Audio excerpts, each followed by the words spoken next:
What's up everyone, welcome back to the channel and welcome back to the Lexus build series. This is video 3 of many more to come. This is taking a lot of time and I'm sorry it's taken so long to post these things, but it is just way more work than I ever expected. This is admittedly a very weird intro, but in this case I didn't want to have to make you sit through this entire wire removal process, so I'm just going to explain what's going on and we'll get right to the regular footage here shortly. In these clips I'm pulling out all the factory wiring from the engine bay. It runs down both sides of the wheel wells, it plugs into either headlight, and then it goes back across the firewall and also through the firewall on both sides to the footwell areas. Now, my biggest thing here was trying to get this harness out without pulling the motor. Thankfully, I was able to, and you'll see as time goes on, the firewall gets cleaner. Now you can see here I'm pulling out the wiper cowl because unfortunately to get the wiper motor unplugged, which is a single 4-wire connection, all of this stuff had to be removed. And then once that's unplugged, I can go to the inside of the car, remove the remaining plugs, and we can pull the entire harness out. Now, the final plan for this is to relocate the ECU inside the car, as well as the fuse box, any relay boxes we have, all of it's going to go inside. And then the wires that need to go to the engine bay are going to be extended, run underneath the fenders, and plugged into the headlights accordingly. It's not a crazy difficult process, but it definitely takes some time, so I figured I'd speed things up for you here, and we're about to pick right up where we delume the harness on the floor and get into the nitty-gritty of all that stuff. Here we go. Now we have this thing basically laid out how it was in the engine bay, just on the floor. That was our passenger side corner. Battery sat behind it. That's where it goes through. That's where it goes through. So those things still have to go where they were. And then of course our harnesses that come through. So we got our wiper motor, our brake master cylinder, like fluid level, I believe, the alarm chirp, and then that's the one that goes up by the ECU. Those are the ECU plugs. So those are what have to move for the most part. Basically everything else is going to go where it was, just, that's going to go on the other side of the firewall. But these wires, the ECU specific wires, have to be trimmed out of that loom, pulled all the way back, pull all these back through here, and then run them over to this side. Then of course this will all come back up and go to our passenger side headlight. Again, another impact sensor, so on and so forth. With that, I also went ahead and reinstalled all of the components in the bay. Everything's loosely installed. I just wanted to see what it looked like. But so far, so good. It's insane how different this bay looks without all the bullshit wiring, Intake manifold looks really good. I'm happy that I went with gloss black. I was on the fence about it, but I think it looks really classy. So with the chassis harness sitting on the ground, the last thing to do before we can actually reinstall it is delume absolutely everything. So all these little pieces right here, all of this has to be cut off and removed. You be very careful not to damage the harness. But basically we want all the wires exposed, and that way we can reroute what we need to. This is a good example of why you want to pull everything back so that you can see where all these wires go. It looks like most of these all go the same direction, but a lot of times that's not the case. For example, these all still need to go to the headlight, but this I might want to put under the dash or the glove box or something. I don't know yet, it has to be accessible. If I want to move this inside the car, it's got to go that way, but then I have wires that still stay here, which means that wire has to be lengthened. This is our pile of loom that we've taken off thus far. About 30 more minutes and this thing is completely deloomed and ready to go. But before I hang it on the car, I want to test fit the engine harness, figure out all the routing, and make sure that we're just copacetic all around. So I got it laid in here, and we have the coil packs plugged in, water temp, alternator, but I can't do any more until I swap the oil filter housing, so I'm gonna do that right now. And I also want to note the radiator and condenser have been pulled out. I ordered a new radiator and a new condenser. Horizontal flow, it's gonna tuck underneath. It should look really nice. It's not here yet, so for right now, we're just gonna enjoy that extra space that we have. All right, so that disassembly wasn't too bad, but you can see even with a filter that wasn't completely full of oil, it makes a huge mess. Now just imagine it's recently pressurized, the filter is completely full, and we have an intake manifold on top of us here. We're doing it from the bottom, we're spilling oil all over the engine mounts. It's just a nightmare. So now that it's been completely taken out, you can see we have threads there in the block. And what we're gonna do is thread in this PHR adapter stud here, and then we'll thread this Mishimoto sandwich adapter on top of it. We've got our oil temp pressure combo sensor in here. Orientation wise, it may use one of these front ports. I'm not really sure yet. But once that's situated, we can thread our oil filter on top. Our harness is already provisioned for this sensor, and we can move on with oil changes being forever less stressful. All right, everything's nice and tight. We got a fresh Toyota filter on here. We got our orientation sorted out so we can reach it with our harness. I'm gonna go ahead and button up the rest of this, plug in our NOx sensors, our pressure, AC compressor, all of this stuff you see here needs to be plugged in. And then I think we're good to go on getting the intake manifold installed, fuel system, that kind of stuff. We have our inline fuel filter with a 10 micron unit inside, and we have these big brackets. I think I'm gonna have to cut one side off, but before I can even see if they're gonna fit, I gotta pull the OEM lines off. You can see I got my flex sensor just kind of chilling here. This is kind of give me an idea where it has to be mounted. And before I really know where anything can sit, I gotta go ahead and pull all these hard lines off. These are gonna run together all the way up. And then I've got my flex fuel sensor and my fuel filter mounted right here. Now for the filter brackets, I ended up cutting down the one side and then belt sanding it smooth. And you can see I just, kind of clean that up a little bit. It's not perfect, but it's okay. You're never gonna see it. So that'll go there like that, and then we'll have a 90, and this will be our return line, because this is gonna be on the return, not the feed, obviously. So our return will come down off our regulator and go into this side of our flex fuel sensor, and then we'll come out of here, and everything is fine and dandy back to the back of the tank. For our fuel rail, we've got a -8 ORB to -8 AN tight radius. That's gonna be great because that's the side near the firewall. And then on the outlet going to our regulator, we have an 8 ORB to 6 AN. I'm just gonna run that, and then I'll put like a, you know, not a 45, but a 90 on here, maybe a 180, probably a 90. And then for vacuum lines, I have some cool stuff as well. I was sweating these a little bit because I wasn't sure how I wanted to do it. And I ended up landing on these little one-touch type fittings here that are all quick disconnect with this pneumatic hose. This is super common, it's nothing new, but I'd never messed with it before, and I had to like kind of learn a little bit about it. But I landed on some items that you can get on Amazon, so it was pretty quick. These are all 1/8 MPT for these two in the center.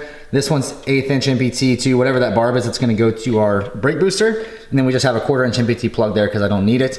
Of course, none of these are permanently installed. I just wanted to kind of get a lay of the land. This one's gonna go forward to our blow off valve. This one's gonna go to our fuel pressure regulator. And then, like I said, this one will go to our check valve or our booster.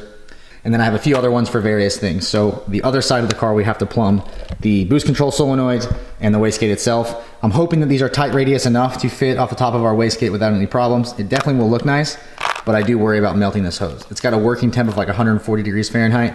It's not super high, but obviously, like I said, people do this, so we should be okay. Lastly, in our bin of new parts, these titanium bolts straight from China came in. These are 70 mil long M7 1.0, and that's to fix our issue with our adapter that pops on here like this, and then we needed longer M7 bolts since the MazWorks flange is M7 by 1.0 for whatever reason. And we'll be able to get our big adapter flange on here so we have more surface area for our coupler to clamp to. With all that being said, I should be able to plumb all this stuff right now and get it on the car, and our engine bay is gonna shape up really nice because we can put our charge pipes in, we can do a bunch more stuff. One last thing before I put it on, I added my booster hose now so that I don't have to try to get under here and tighten this once it's installed. Intake manifold is on, throttle body's on, got my IAT sensor plugged in, harness plugged in, throttle body plugged in, harness fits great, I'm really stoked on that. Charge pipe is in, blow off valve is on. For the vac line, it runs through here. I drilled a small hole in this plastic liner. It runs through there and then down the frame rail to the bottom of the intake manifold. There's a lot of slack in it, but not so much. It's just enough, you know, so it doesn't get a hole in it or whatever. And then I went ahead and tossed the injectors in. I need to put the rail on. That's the next step. Rail's got its fittings on it. We got our little tabs on here. Everything is good to go. Injectors are installed, fuel rail's installed, everything's plugged in. I'm gonna put the regulator here. It's gonna mount to the side like this. And there'll be nothing over here now since all of our wiring is gonna mount inside this fender area. This should be pretty good. And then I'm just waiting on my 16th NPT to 1/4 inch push lock hose fitting adapter, the 90 degree. That'll be here, I think Monday, and then we can put that on. It'll be clean for the fuel lines. From the front, you won't really see it over there. I will paint the bracket black, of course. So I'm gonna go ahead and mark it, riv nut the body, and then mount it for now so I can build my lines, and then we'll take it off and paint it.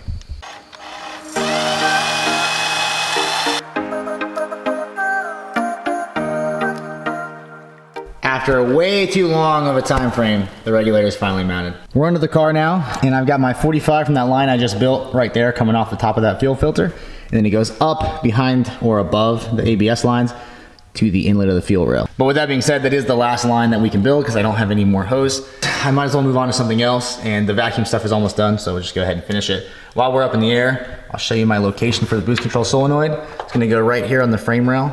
It's nice and decently far away from our manifold runners, but not so far that the vacuum lines have to be super long. That should look pretty clean. I'm gonna knock that out real quick. Got my rib nut in, got everything mounted up, and then I went ahead and put my T in. Let me zoom in a bit here so you can see we come off this port and it's a very short amount of hose and the T's right here.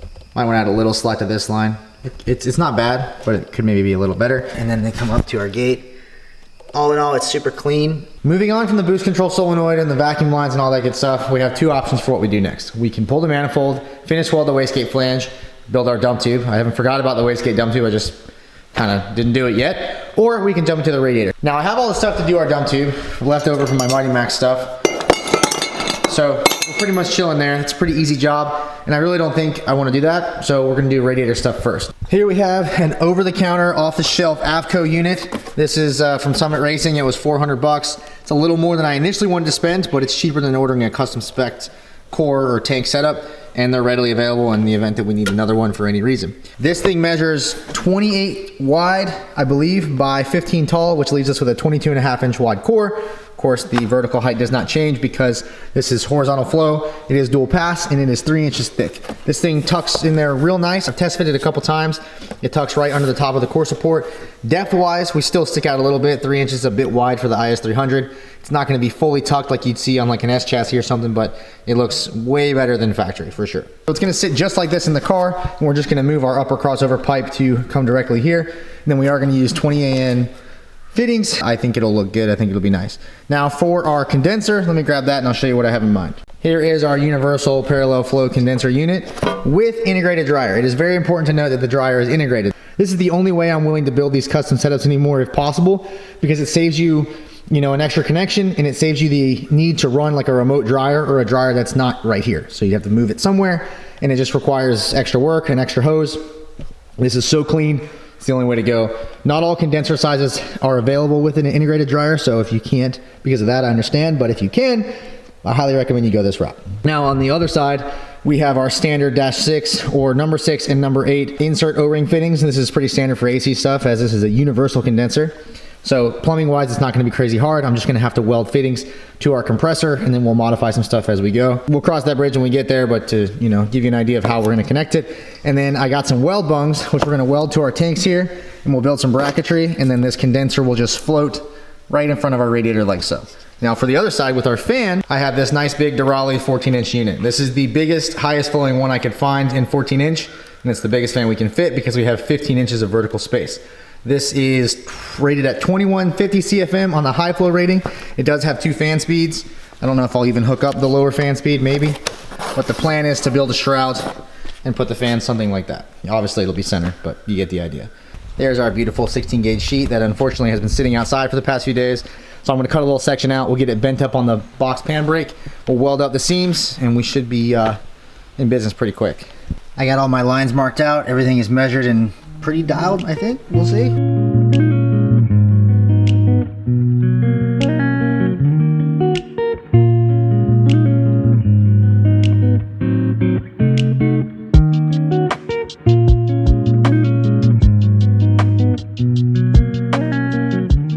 Here she is. Fan hole came out real nice. There's a couple rough edges, but all in all, it's pretty good. I'm gonna clean it up a little bit more, but before I do, we're gonna toss it in the brake and bend these sides in.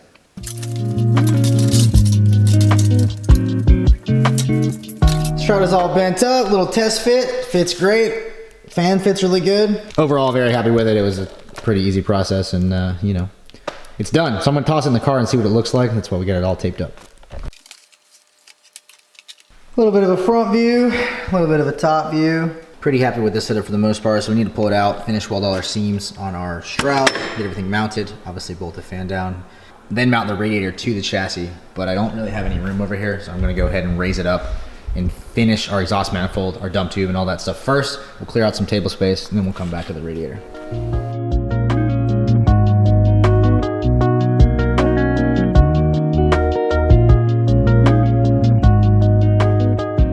Well, that was a bit of a struggle. It's definitely hard to get in here and get everything to fit with the torch and the back cap. And I'm happy to say that this is done and sorted for now, at least. I think for a very long time, so that's cool. Moving back over to here, before we put the manifold back on, I want to make sure that I go ahead and clamp these lines down. I went and got a better fitting hose for this. It's not amazing, but it does fit pretty good. And there's a little plastic like pill looking thing with a hole in it that you can put inside here, and it keeps the hose from collapsing. And I had one in the old hose, so I just reused it. While I was welding the manifold and sorting all this stuff out, the new fuel lines came, the correct fuel lines. So we have 10 feet of -8, and we got 20 feet of -6. And I have a new regulator set up that I think is gonna work fantastic. As far as how this is gonna work, we can use our same mounting holes, thankfully. This fitting will be right here. This will come in from our fuel rail, the front of our rail, and then the bottom will go out and down to our flex fuel sensor. And our fuel pressure will be right here on the side, and our harness will plug right in. Let's go ahead and build that hose because it's very easy, and I'm excited to get the fuel lines crossed off my list. Got this hose built. It's pretty dialed. It comes out right here. I've left a little bit of slack in it to run around past our AC lines, which are going to leave and change anyway. Goes right in here to our regulator. It's perfect. Still got to build our line from the regulator that goes down, and then we have a few other things to do with our radiator, which I pulled out, and I'm working on over here. I was able to get these M6 threaded bungs They're a little tall, so I'll have to cut them down. And then we're just gonna do a little tab like this. I have these sitting around from another project, so they're already powder coated, but that's fine. Grind the powder coat off, just like I did here, and we'll be able to weld them on. Of course, we can't do that until we figure out our total height. Obviously, right now it's sitting a little high. And then I've got this little seal here, and this is gonna be routed all the way around so that everything seals up against the core. And I'm also gonna run it all the way around here and let the fan kind of mate up against it. So I think I like the idea of just sandwiching the fan against the seal. And then we can, once we're all situated height-wise on our shroud, we can figure out where this stuff is gonna go, tackle that into place, finish weld the seams on our shroud itself, and we'll be pretty close to done. And then at the very end, we're gonna shoot it all with wrinkle black paint and then move on to our fittings, which we have our AN-20s right here. We're gonna put the cap on here, something like this. We got lots to do, so I'm just gonna get cracking and hopefully, you know, kind of whittle away at all this stuff.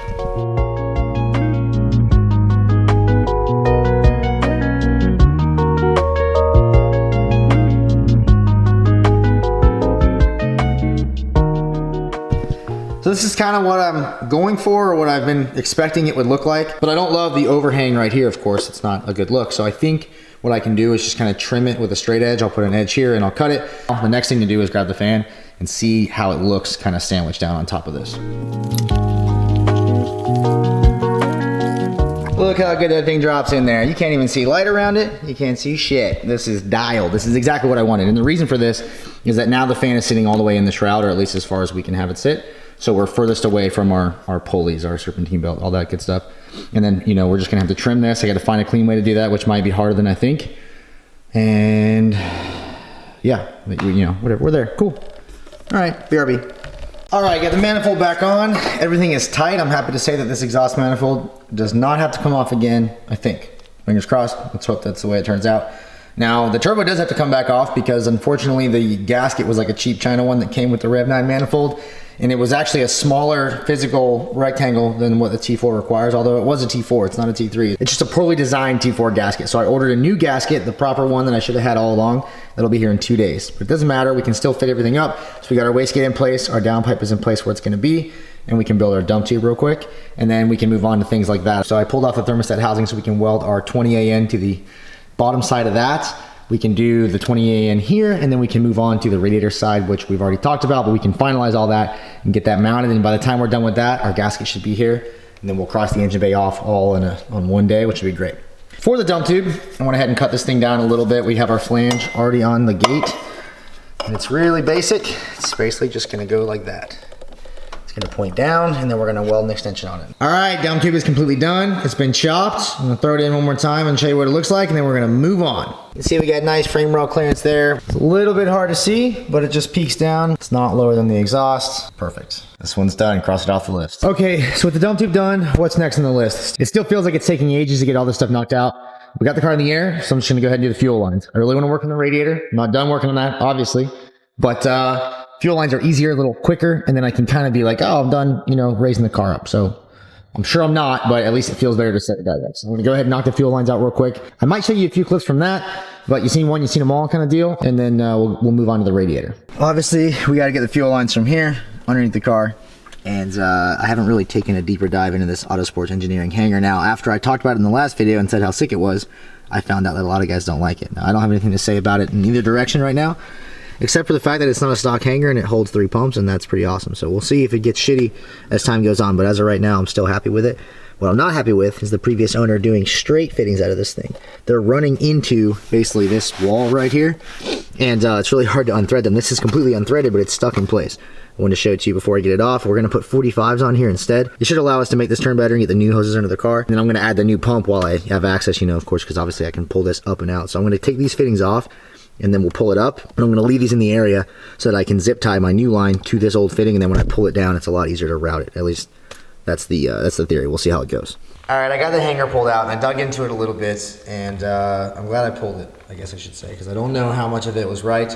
We had to add the second pump regardless, so it was gonna happen, but either way, it's a good thing that we did. So it's a little bit of trash on the line. You can see that white residue, and that's probably just from old fuel sitting in there.